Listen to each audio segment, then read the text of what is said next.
Welcome to the Deep Dive. We're the place you come to get the real nuggets of knowledge from, well, all sorts of source material. That's right. Today, we're plunging into something maybe unexpected, a YouTube live stream transcript. Yeah, from Roadhog Kennel. And the title, Another Boring Live Stream, #chicken, #farm life. Uh-huh. Boring. We'll see about that, won't we? Indeed. Because you might think boring, but our deep dive today is going to uncover, well, a mix of things. Everyday farm struggles, definitely, but also this online community, sharing quirks, giving support, and honestly, some really unexpected moments popped up. So the goal here is really to give you that shortcut, right? Get you informed about this slice of, authentic farm life without you having to wade through hours of live stream. Exactly. Less overwhelm, more insight. Okay, get ready for some surprising facts, maybe some relatable humor too, and just a real glimpse into living off the land, all through this one source. Let's dig in. Let's do it. So we kick things off with, honestly, a pretty dramatic moment. There's a chicken in distress. The live stream hosts, they're trying to help this hen. They call her Biddy, I think, or sometimes just the chicken. Yep, that's her. And she's full of water, as they put it. Which sounds simple, but it's not. It's tied to a heart condition causing fluid buildup in her belly or her internals. Yeah. And their solution is pretty hands-on. They're talking about draining the fluid. Yeah. With a needle. Wow. Yeah, and what's fascinating is just how immediate that approach is. It's got to deal with it now. Right. And they describe the whole process. The details are quite striking, actually, like the needle clogging up. Oh, gosh. Needing multiple tries, and they observe the fluid often looks like bloody water, which, led to some back and forth on whether it was gross or not. I can imagine. And they're even thinking about the practical side, like mentioning sterilizing the needle, planning maybe use a syringe later for better control, I guess. So this whole situation, treating Biddy with this serious heart issue, it really brings up a tough ethical point, doesn't it? It absolutely does. What's your take? What does that choice to treat her instead of, the alternative, put her out of her misery? Tell us about the kind of, resilience needed on a farm like this. Well, I think it speaks volumes, really. Yeah. About their commitment. Their rationale, which they state pretty clearly, is that treatment helps the chicken. It prevents suffering. Okay. They even draw this parallel to humans, mentioning someone with fluid in their legs might take furosemide, that's a diuretic, helps you shed fluid. Right. But obviously, a chicken can't just take that. So it raises the question, how long do chickens even live in this kind of setting? Good question. Did they say? They mentioned Biddy is maybe 3, possibly 6 years old.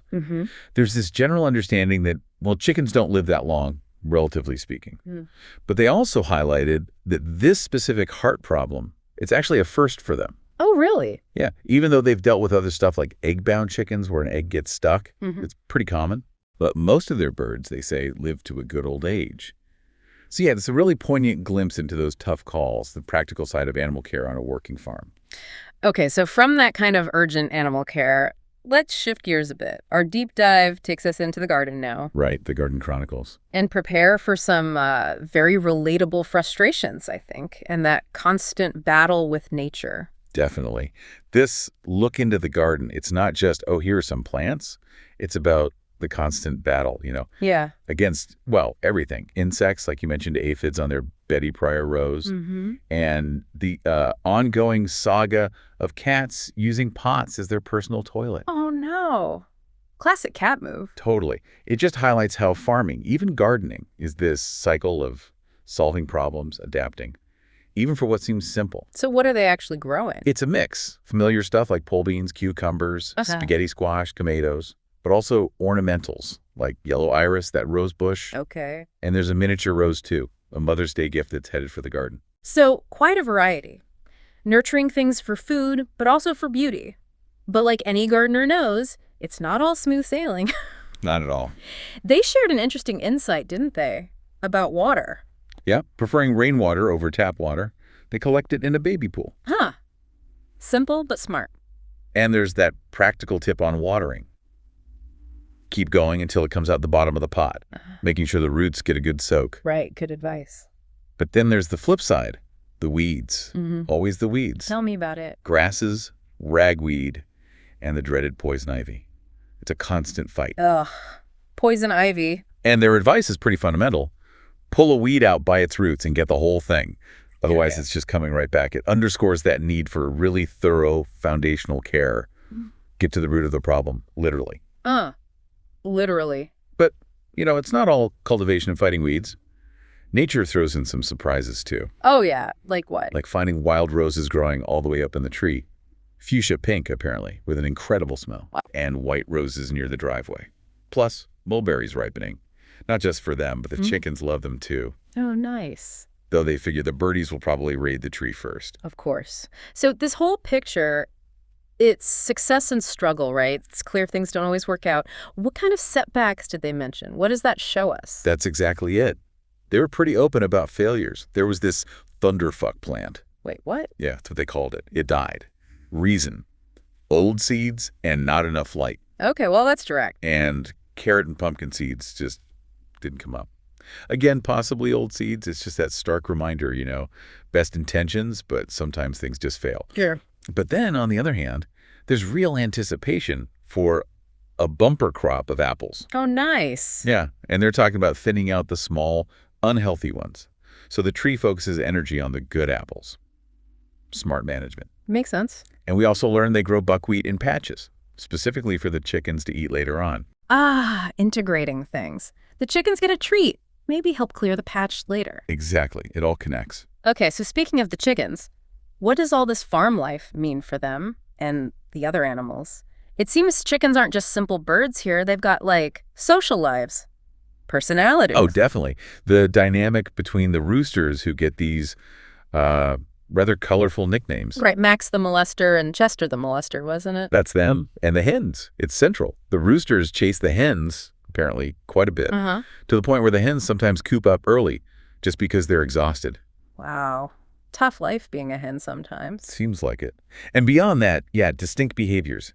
The Easter eggers are described as weird, curious. Some look like they're smiling. Smiling chickens. That's what they said. Or having weird face feathers, mohawks, real characters. And there was even this observation, kind of surprising, that chickens might racially profile each other. What? Yeah, like the dark ones hang together and the light ones hang together. That's how they put it. Wild. Okay, so besides social dynamics, what about practical management stuff? They mentioned clipping flight feathers. Just to keep them closer to home, stop them flying off too far. Makes sense on a farm. And their diet, it's pretty varied. They forage on clover, plantain, bach leaves. Apparently they eat almost everything. Handy cleanup crew. Totally. And another little detail. Using different perches, different shapes and sizes. It's good for exercising their feet muscles. Never thought about chicken foot exercise, but... Okay. It's all these little details. So it's not just chickens, right? What other animals are around? Lots of cats. Some just wandering everywhere. There's even a lost orange one they call Crybaby. Poor Crybaby. And goats. Goats are key. They're trimming plants maybe a bit too much sometimes, trying to get into that buckwheat patch.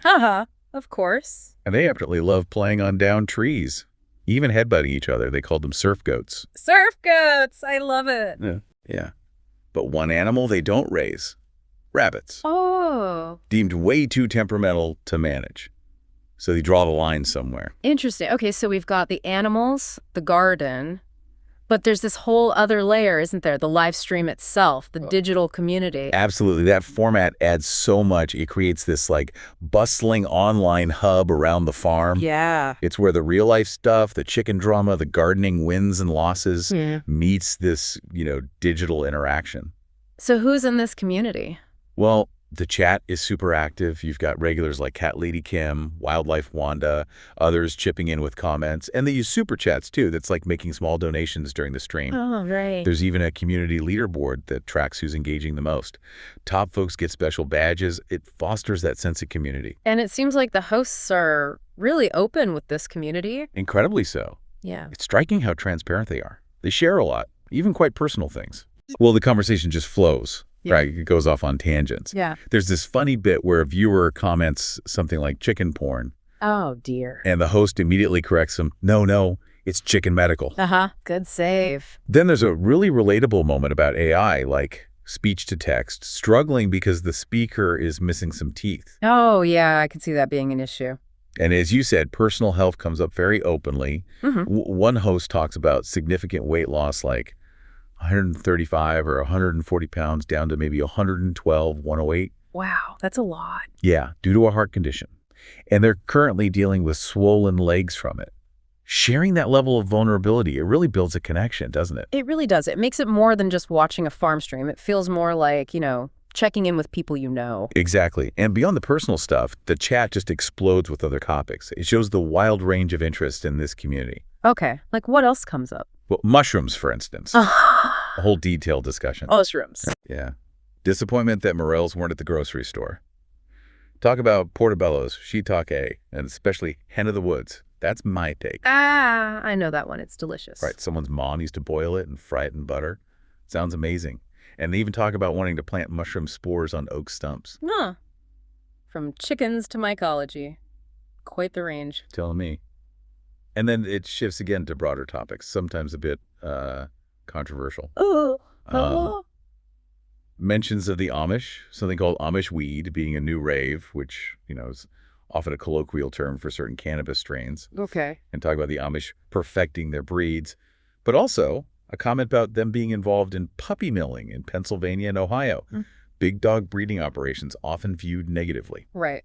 Important context there. And just to be clear for everyone listening, we're reporting what was in the source material here, not saying we agree or disagree with these claims. Absolutely crucial point. We're just relaying the conversation that happened on the screen. Okay. What else? It sounds like this chat covers a lot of ground. It really does. It even gets into, global stuff. Concerns about an incoming solar storm. Oh, wow. Like a big one. Yeah, predictions of internet problems, TV problems, streaming problems, phone issues. Standard solar storm worries. Plus the potential maybe seeing the aurora borealis everywhere. And even speculation it could cause volcano and earthquake activity. Okay, that's quite a prediction. It is. And then finally, they touch on raising big livestock. Buffalo, apparently super expensive, like $5,000 for a newborn. Yikes. And breeding Holstein dairy cattle with Angus beef cattle. The idea is the calves are smaller, easier birth, and then they keep them for beef. Interesting crossbreeding strategy. Yeah. So you see, this boring live stream is this incredibly dynamic, unpredictable digital space. Absolutely. So we've really dived deep into what, on the surface, looked like maybe just another boring live stream. And it was anything but. We went through the raw side of farm animal care, the whole life cycle in the garden, the surprising social lives of chickens and goats, and even touched on global events, community inside jokes, all sorts of quirks. And I think what this deep dive really shows is just how interconnected everything is on a farm. Yeah. And the sheer amount of knowledge and just resilience that's needed, even for stuff that seems simple day to day. It's a really powerful reminder, I think, that any environment, no matter how kind of humble it seems, is just packed with lessons. Totally agree. So what's the takeaway for you listening right now? Maybe consider this. What parts of your own life seem boring on the surface? Good question. If you looked closer, with some curiosity, some patience, might you find hidden layers, unexpected challenges, maybe even surprising beauty? Perhaps that true depth isn't always in the big, flashy spectacle. Right. Maybe it's in those quiet, persistent, everyday details. Definitely something to mull over. Until our next deep dive.